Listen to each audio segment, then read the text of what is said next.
Vous allez créer un site internet et vous savez qu'il vous faut un nom de domaine. Vous avez peut-être plusieurs noms de domaine en tête, vous ne savez peut-être pas lequel choisir et surtout, vous ne savez pas si ces noms de domaine sont disponibles. Nous allons voir tout de suite comment savoir si un nom de domaine est disponible et si c'est le cas, comment faire pour l'acheter et comment faire pour en devenir propriétaire. Pour cela, nous allons passer par OVH. OVH est un hébergeur français, mais c'est aussi ce qu'on appelle un registrar. Un registrar, c'est un organisme qui a la capacité de proposer des noms de domaine à la vente. Nous allons donc aller sur ovh.com et vous voyez qu'ici en sous-menu, on a nom de domaine. Je clique sur nom de domaine et j'arrive ici sur une interface qui nous permet de vérifier la disponibilité d'un nom de domaine. C'est à partir de cette interface que nous allons pouvoir savoir si le nom de domaine que nous avons en tête est disponible et s'il est disponible, on va pouvoir l'acheter à partir directement de cet écran. Par exemple, je suis en train de créer un site internet pour un club de yoga. Imaginons que j'ai en tête un nom de domaine qui pourrait être yogaparis.fr. Ici, on voit qu'il nous propose plein de noms avec Yoga Paris et des extensions. Donc je suis obligé de mettre l'extension ici pour préciser quelle extension je souhaite avoir. L'extension, c'est ce qui se trouve après le point. Yogaparis.fr, il me dit immédiatement si ce nom de domaine est disponible ou pas. Première bonne nouvelle, ce nom de domaine est disponible, ici en vert. Mais il nous dit aussi qu'il est disponible sur le marché secondaire. Alors qu'est-ce que c'est que le marché secondaire ? C'est tout simplement un site internet qui propose l'achat et la revente de noms de domaine. Vous pouvez donc acheter des noms de domaine, par exemple un nom de domaine que vous pensez à fort potentiel, vous l'achetez avec une somme assez basse et vous pouvez le revendre plus tard à un tarif plus élevé. C'est exactement le même système que la bourse, on achète quand le prix est faible et on revend quand c'est élevé. Donc ici, c'est exactement ce qui s'est passé avec yogaparis.fr.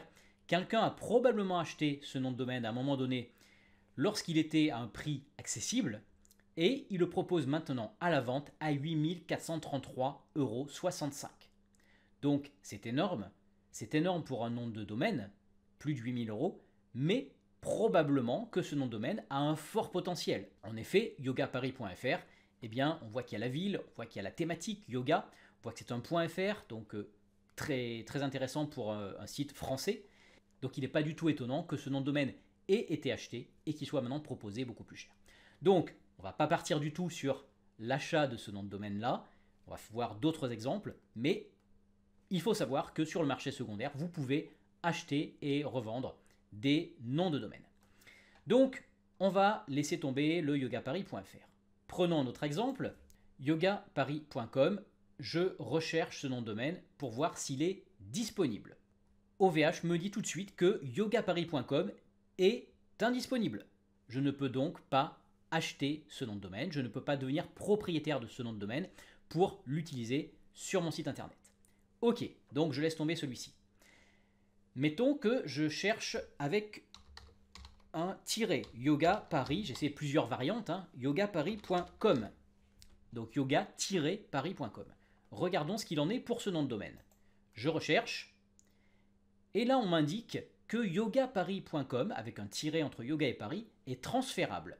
Donc là, nous sommes sur un cas où le nom de domaine appartient déjà à quelqu'un, mais cette personne ne l'a pas protégé contre le transfert. C'est-à-dire que si vous êtes aujourd'hui propriétaire déjà de ce nom de domaine, vous pouvez le transférer, c'est-à-dire le transférer ailleurs, vous pouvez le transférer sur un autre hébergement par exemple, mais s'il ne vous appartient pas, ça veut dire que la personne laisse la possibilité de demander le transfert. Donc ce nom de domaine est transférable et on ne peut pas l'utiliser si on n'est pas propriétaire de son domaine déjà. Voilà le troisième cas et nous allons maintenant passer au dernier cas en continuant notre recherche, yogaparis.org par exemple. Je recherche et je vois ici que yogaparis.org, lui, est un nom de domaine disponible. Il est disponible et cette fois-ci, il n'est pas disponible sur le marché secondaire, il est disponible sur le marché des noms de domaine, donc géré par OVH, et il est à 8,89 € par an, hors taxe. D'accord? Donc, il est beaucoup plus accessible. Et si jamais on veut se contenter de ce nom de domaine, eh bien, on peut maintenant devenir le propriétaire de ce nom de domaine, yogaparis.org. C'est exactement ce que l'on va faire. On va donc mettre dans notre panier yogaparis.org. Ça y est. Et je vais maintenant continuer le processus d'achat.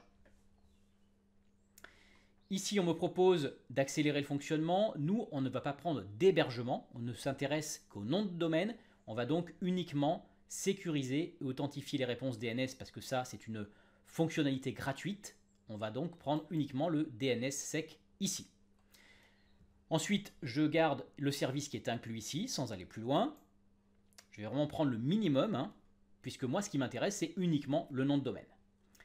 On me propose un hébergement web. C'est normal, puisque OVH est aussi hébergeur, donc il va proposer aussi, avec ce nom de domaine, que vous ayez la possibilité de construire votre site chez lui. Nous, c'est pas ce qu'on va faire. On va donc ici laisser cocher la case « Je n'ai pas besoin d'hébergement web avec mon nom de domaine ». Petit aparté, pourquoi pas OVH? Eh bien parce que aujourd'hui, OVH n'est pas le meilleur hébergeur en France. Donc vous pouvez prendre sans problème un nom de domaine chez OVH, mais je vous conseille plutôt d'aller chez un autre hébergeur pour l'hébergement de votre site web. O2Switch par exemple propose une formule unique qui est à 6 € TTC par mois, 72 € par an pour avoir l'hébergement et le nom de domaine. Donc c'est très intéressant et surtout il propose un service après-vente exceptionnel. Donc c'est pour ça que je vous conseille ici de rester sur la réservation de nom de domaine chez OVH, mais de prendre un hébergement ailleurs, comme par exemple chez O2Switch. Il n'y a aucune incompatibilité à avoir un nom de domaine quelque part et un hébergement ailleurs. Je continue ici donc, je ne souhaite pas prendre d'hébergement web ici, je veux uniquement le nom de domaine. Je continue le processus d'achat. Ici, je peux prévisualiser ma commande. Donc, il me rappelle que j'ai donc yogaparis.org que j'ai choisi ici, qui est à 10,67 € TTC, c'était 8,89 € hors taxe, donc 10,67 € par an. C'est bien un tarif annuel. Ici, nous ne sommes pas sur un tarif mensuel, c'est bien un tarif annuel. Donc le nom de domaine, c'est en général très peu cher. Ici, je suis à 10,67 € par an pour être propriétaire de ce nom de domaine. Je continue. Donc ici, il me demande si je suis déjà client chez OVH ou si je n'ai pas encore de compte. Alors il se trouve que moi, j'ai déjà beaucoup de noms de domaine qui sont enregistrés chez OVH. Je vais donc ici mettre mon identifiant client et mon mot de passe pour me connecter. Si vous n'êtes pas client chez OVH, eh bien vous pouvez ici créer votre compte avec prénom, nom, adresse email, mot de passe. Vous confirmez les CGV et vous créez votre compte et vous ne sortez pas du processus d'achat. Vous êtes toujours dans votre processus d'achat de nom de domaine. Donc moi, ici, je me connecte. Lorsque je me connecte à mon compte, il me propose une validation en 2 étapes. Ça, c'est une sécurité que je vous invite à prendre, quel que soit d'ailleurs l'hébergeur ou le registraire que vous allez prendre. C'est d'avoir accès vraiment avec une forte authentification à votre compte client. Donc ici, OVH m'envoie un SMS et me demande de confirmer avec un code de validation. Donc, une fois que vous avez créé votre compte, il va vous demander quelles sont les différentes personnes qui vont gérer votre compte client. Pourquoi ceci? Eh bien parce que vous allez avoir votre compte client, certes, et vous allez devenir propriétaire de votre nom de domaine, mais vous pouvez très bien aussi envisager de déléguer certaines parties de votre gestion de nom de domaine ou de site internet ou d'hébergement. Vous pouvez donner cette gestion à un prestataire extérieur par exemple. Vous pouvez donc désigner un administrateur ou quelqu'un qui va s'occuper de la technique. Ce qui est très important, c'est que je sois bien le propriétaire de mon nom de domaine, de mes noms de domaine d'ailleurs si j'en ai plusieurs. Donc je suis bien propriétaire, ça c'est OK. Et pour le reste, eh bien vous pouvez désigner d'autres personnes ou sinon par défaut, ce sera vous. Je continue le processus d'achat. J'arrive maintenant à une partie validation.